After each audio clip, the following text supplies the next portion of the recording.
প্রভাত সবাইকে। আজ বৃহস্পতিবার, মা লক্ষ্মীর ঘটের ডাবটা শুকিয়ে গেছে বলে একটা নতুন ডাব দিলাম।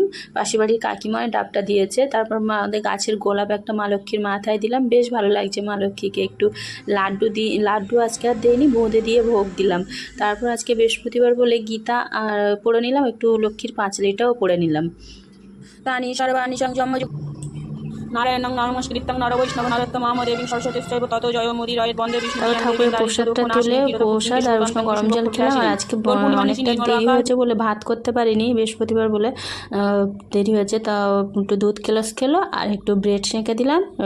ঠাকুরের প্রসাদ মানে বোঁদে দিয়ে ওটা টিফিন নিয়ে গেল। তারপর বাসে চলে গেল। আর বাসের ড্রাইভার অনেকক্ষণ দাঁড়িয়ে কথা বলছিল, মানে আজকে অনেক বৃষ্টি হচ্ছিল বলে কেউ যায়নি, বাস পুরো ফাঁকা, সেটাই বলছিল। বাড়ি এসে ব্রেড সেঁকে আমরাও একটু খেয়ে নিলাম।